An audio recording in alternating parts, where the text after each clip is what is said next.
The exorcism of God कहानी शुरू होती है और हम सन 2003 का टाइम देखते हैं। मैक्सिको के एक रास्ते से एक आदमी डॉक्टर नेल्सन रात में कहीं जा रहा था। असल में वो चर्च के फादर पीटर से मिलने आया था। इसके बाद वो उन्हें अपने साथ ले जाने लगता है। फिर हम देखते हैं कि वो उन्हें लेकर एक घर में आ जाता है जहाँ एक लड़की मैगेली डीमन से बुरी तरह पजेस्ड थी। डीमन ने उसकी हालत काफी खराब कर दी थी। फादर पीटर अपने पहले एग्जॉर्सिज्म के लिए आए थे, इस वजह से वो काफी डर भी रहे थे। इसके बाद वो अपने साथी फादर माइकल को कॉल करता है जो कि इस टाइम लंदन में था। पीटर उससे एक्सोर्सिज्म शुरू करने को कहता है, लेकिन माइकल मना करता है और कहता है कि तुमने अभी अपनी ट्रेनिंग पूरी भी नहीं की है, इस वजह से शैतान तुम पर भी कब्जा कर सकता है। लेकिन पीटर कहता है कि इस लड़की की हालत काफी खराब है, मुझे एक्सोर्सिज्म करना ही होगा। माइकल एक्सोर्सिज्म करने की परमिशन नहीं देता। इसके बाद पीटर फोन रख कर खुद अकेले ही एक्सोर्सिज्म करना शुरू कर देता है। वो पहले कमरे में से सबको बाहर भेज देता है और उस डीमन पर अपना एक्सोर्सिज्म करना शुरू करता है।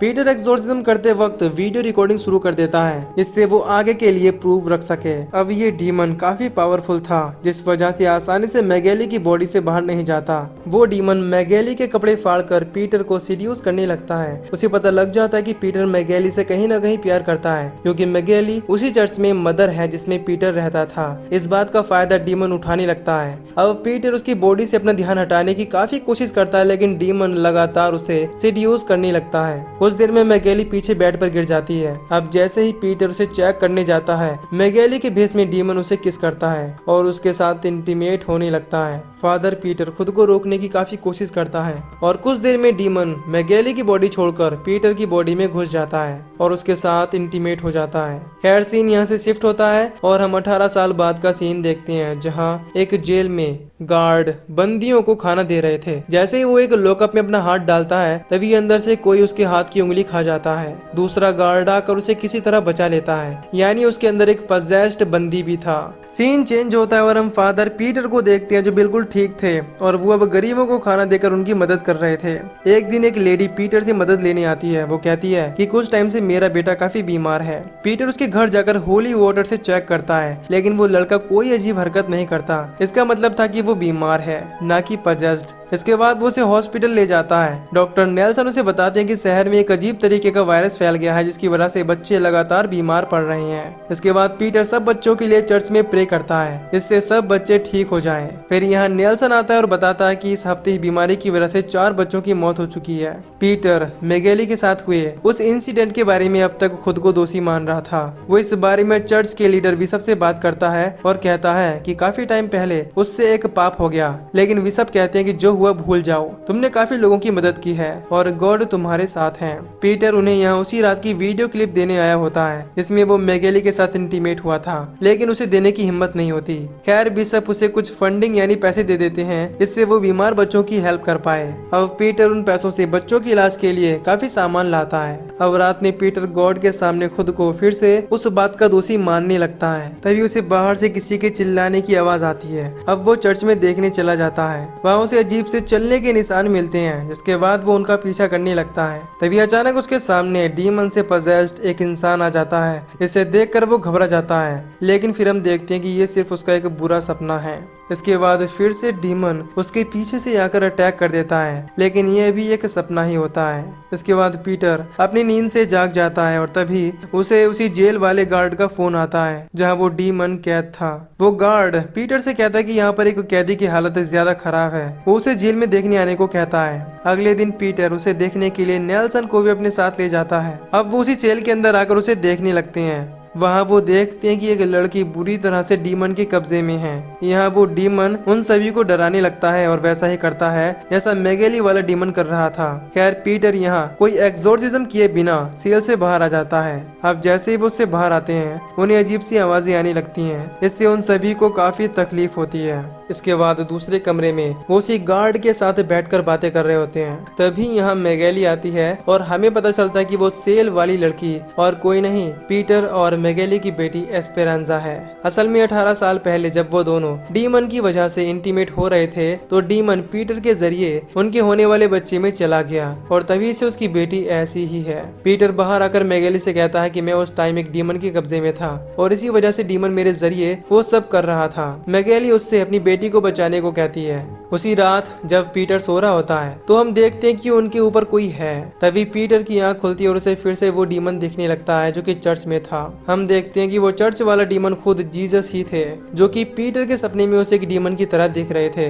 अगले दिन पीटर हॉस्पिटल जाता है जहाँ उसे पता चलता है कि उस लड़के की मौत हो गई है, इसे वो लेकर आया था। नेल्सन बताता है कि उसकी मौत वायरस की वजह से नहीं हुई है। पीटर समझ जाता है कि उसकी मौत एक डीमन की वजह से हुई है। उस लड़के की माँ यहाँ आती है और अपने बेटे की मौत पर काफी दुखी होती है। इसके बाद पीटर उस लड़के की मौत पर प्रे करने लगता है। इस पर उस लड़के की माँ कहती है कि इस दुनिया में गॉड ही मौजूद नहीं है, वो ये केवल अपने बेटे के दुख में बोल रही थी। रात में पीटर जब बच्चों के साथ खेल रहा होता है वहाँ मैगेली आती है। पीटर को खेलता देखकर उसे वो दिन याद आते हैं जब वो भी चर्च में काम करती थी। पीटर अपनी बेटी को बचाने का डिसाइड करता है और अगले दिन चर्च के लीडर बिशप से मिलने चला जाता है, जहाँ लीडर उसे एक्सोर्सिज्म करने की परमिशन दे देते हैं। पीटर उन्हें नहीं बताता कि वो उसी की बेटी है। एक्सोर्सिज्म में अपनी हेल्प के लिए पीटर लंदन से फादर माइकल को बुलाता है। इसे हम मूवी के शुरू में देख चुके हैं। माइकल एक एक्सपीरियंस्ड फादर थे। खैर उन दोनों की बातचीत से पता चलता है कि जो डीमन पीटर की बेटी के अंदर है उसका नाम बल बने है और वो हेल यानी नर्क के शैतान लूसीफर का बेटा है। पीटर को पता चल जाता है कि उस टाइम बलवन उसकी बॉडी से ही निकलकर उसकी बेटी एस्पेरांजा में आ गया। यह सुनकर माइकल कहता है कि जरूर तुम्हारे अंदर गॉड है जिसने तुम्हारी हेल्प की। पीटर उसे नहीं बताता कि वो पजेस्ड लड़की उसकी बेटी है। इसके बाद पीटर उसी रिकॉर्डेड टेप को आग में जला देता है जिसमें वो मैगेली के साथ इंटीमेट हुआ था। फिर हम उस टाइम का सीन देखते हैं जब मैगेली के अंदर से बलवन निकलकर पीटर के जरिए इंटीमेट हो रहा था। इसके बाद मैगेली की फैमिली वहाँ आती है और अपनी बेटी को ठीक देखकर वो पीटर को शुक्रिया कहते हैं। अब कहानी प्रेजेंट में आती है और हम चर्च में एक सिस्टर कैमिला को देखते हैं जो गॉड के सामने प्रे कर रही थी। तभी उसे भी अजीब आवाजें आने लगती हैं। उसे भी वहाँ कुछ अजीब निशान मिलते हैं। वो उन निशानों का पीछा करती है। तभी अचानक उसके सामने एक डीमन आता है जो कि मदर मैरी के भेष में था। इसके बाद वो डीमन कैमिला पर अटैक कर देता है और उसकी बॉडी को पजेस्ड करके ऑर्फनेज वाले बच्चों की तरफ जाने लगता है। वो बच्चों के कमरे में आता है जहाँ वो उस टाइम सो रहे थे। मैगेली उसे पहचान लेती है कि वो एक डीमन है। फिर वो उसे बच्चों के पास जाने से रोकने लगती है। चिल्लाने की आवाज सुनकर पीटर और माइकल वहां आ जाते हैं और कैमिला पर एक्सोर्सिज्म करके उसे डीमन से आजाद कर लेते हैं। तभी पीटर बच्चों के पास जाकर देखता है। उन बच्चों को देखकर लग रहा था कि डीमन ने उन पर असर करना शुरू कर दिया है। खैर अगले दिन पीटर माइकल को लेकर उसकी जेल में आ जाते हैं जहाँ उसकी बेटी थी। वो सेल में आकर अपना एक्सोर्सिज्म शुरू करने ही वाले होते हैं, लेकिन बलवन जो कि एस्पेरांजा के अंदर था वो उन्हें एक्सोर्सिज्म करने नहीं देता और अपनी बातों में बहकाने लगता है। इसके बावजूद माइकल और पीटर अपना एक्सोर्सिज्म शुरू करते हैं और उनके ऐसा करने से बलवन काफी गुस्से में आ जाता है और एस्पेरांजा की बॉडी को टॉर्चर करने लगता है। तभी बलवन गुस्से में आकर माइकल पर अटैक कर देता है और उसका कान काट लेता है। फिर नेल्सन उसे किसी तरह इंजेक्शन देकर बेहोश कर देता है। इससे माइकल बच जाता है। इसी बीच हम देखते हैं कि वहाँ की बाकी सेल्स में जो बंदी हैं वो किसी न किसी डीमन से पजेस्ड हैं। तभी यहाँ मैगेली भी आ जाती है और अपनी बेटी की कंडीशन को देखकर काफी दुखी होती है। इसके बाद वो डिसाइड करते हैं कि वो एस्पेरांजा के साथ साथ इस जेल के बाकी लोगों को भी डीमन से आजाद कर देंगे। वो ऐसा ही करते हैं और डीमन से पजेस्ड लोगों को बेहोश कर देते हैं। माइकल और पीटर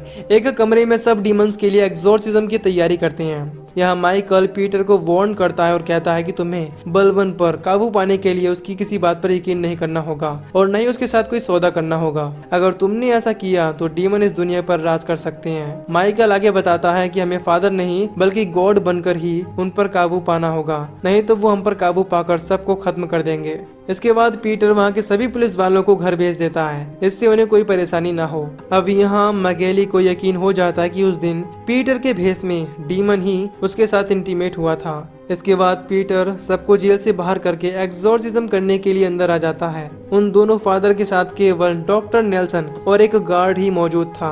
दोनों फादर अपना एक्सोर्सिज्म शुरू करने ही वाले थे, लेकिन तभी वहाँ की लाइट चली जाती है और वो गार्ड भी उन्हें कहीं नहीं मिल रहा था। दूसरी तरफ लाइट जाने के बाद नेल्सन लाइट के बोर्ड की तरफ जाने लगता है, लेकिन रास्ते में उसे एक डीमन मिल जाता है जो उस पर अटैक कर देता है। उसकी चिल्लाने की आवाज से दोनों फादर उसके पास आते हैं, जहाँ वो देखते हैं कि नेल्सन काफी ज्यादा जख्मी है। वो उन दोनों को यहाँ से भागने को कहता है और मर जाता है। तभी वहाँ कई सारे डीमन आ जाते हैं और उनकी तरफ बढ़ने लगते हैं। इसके बाद दोनों फादर यहीं पर पर अपना एग्जॉर्सिज्म शुरू कर देते हैं। तभी वहाँ मदर मैरी वाला डीमन आ जाता है, जिसे देखकर माइकल थोड़ा घबरा जाता है और उससे ठीक से एग्जॉर्सिज्म नहीं होता। तभी एक डीमन उस पर हमला कर देता है, जिससे वो काफी जख्मी हो जाता है। इसके बाद पीटर उन्हें लेकर यहाँ से भागने लगता है। तभी हम देखते हैं कि बलवन वाला डीमन उन दोनों पर नजर रख रहा था। इसके बाद दोनों फादर उनसे बचकर जेल वाले किचन में आ जाते हैं और दरवाजे को अच्छे से बंद कर देते हैं। यहाँ माइकल पीटर पर गुस्सा होता है और कहता है कि हमारी प्रेयर्स काम क्यों नहीं कर रही,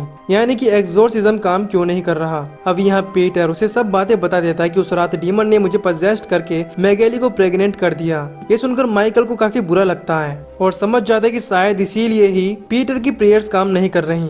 लेकिन पीटर माइकल से कहता है कि तुम्हारी प्रेयर्स काम करने चाहिए और काम बनना चाहिए। अब यहाँ माइकल रिवील करता है कि उसने काफी टाइम पहले बलवन के साथ सौदा करके अपनी सारी पावर्स खो दी, यानी कि वो अब प्योर नहीं है, जिस वजह से उसकी भी प्रेयर्स काम नहीं कर रही।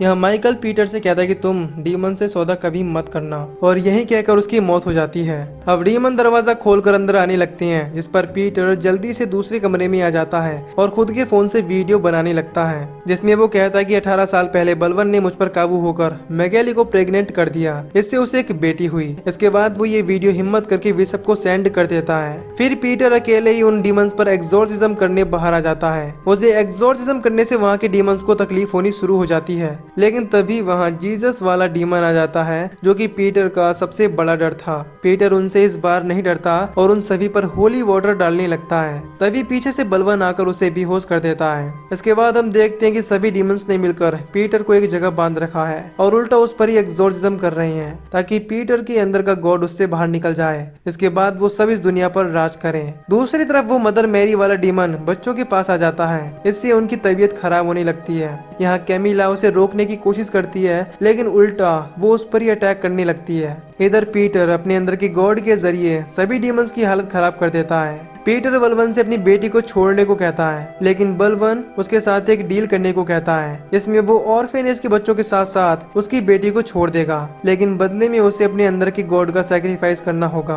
पीटर मजबूरी में आकर बलवन के साथ वो डील कर लेता है। इस पर सारे डीमंस ऑर्फेनेज के बच्चों को छोड़कर चले जाते हैं और बलवन भी एस्पेरांजा की बॉडी छोड़ देता है। अब पीटर अपनी बेटी को लेकर बाहर आता है, जहाँ मैगेली अपनी बेटी से मिलकर काफी खुश होती है। अगले सीन में हम देखते हैं कि पीटर सभी बच्चों के साथ मिलकर चर्च में प्रे करता है। अब बच्चों की जान बचाने की वजह से लोग उसे असली गॉड मानने लगे थे और उनके मन में पीटर के लिए रिस्पेक्ट काफी बढ़ गई थी। उसकी ये बात न्यूज में भी आ जाती है। ये देखकर बिशप पीटर पर काफी प्राउड होते हैं। पीटर उनसे वीडियो के बारे में बात करने लगता है, जिस पर वो कहते हैं कि उन्होंने उस वीडियो को देखे बिना डिलीट कर दिया, क्योंकि वो पीटर से काफी ज्यादा खुश थे। वो जानते थे कि पीटर ने जानबूझकर कुछ नहीं किया। यहाँ एस्पेरांजा और कैमिला आते हैं और पीटर को गले लगाकर काफी खुश होते हैं। एस्पेरांजा को अब तक नहीं पता होता कि उसके डैड पीटर ही हैं। तभी हम देखते हैं कि पीटर की आंखों का कलर बदल रहा है, यानी उसके अंदर अब बलवन आ गया है। वे सब उसे पहचान लेते हैं और काफी घबरा जाते हैं। बलवन यहाँ उन्हें बताता है कि पीटर ने ही बच्चों और अपनी बेटी को बचाने के लिए अपने अंदर की गॉड की बलि दे दी है। इसी बीच हम देखते हैं कि एस्पेरांजा की आंखें भी बदल रही हैं, लेकिन उसके अंदर कोई भी इविल आत्मा नहीं थी, बल्कि उसके अंदर खुद गॉड थे। मूवी के आखिर में हम देखते हैं कि पीटर वेटिकन सिटी में है, यानी बलवन पीटर के जरिए अब पूरी दुनिया पर कब्जा करने वाला है। और इसी के साथ ये मूवी यहीं पर खत्म हो जाती है। तो दोस्तों, अगर आपको इस मूवी की एक्सप्लेनेशन पसंद आई हो तो वीडियो को लाइक और चैनल को सब्सक्राइब कर दीजिए। बाकी मैं मिलूंगा आपसे न्यू वीडियो में। Till then take care, love you, bye bye.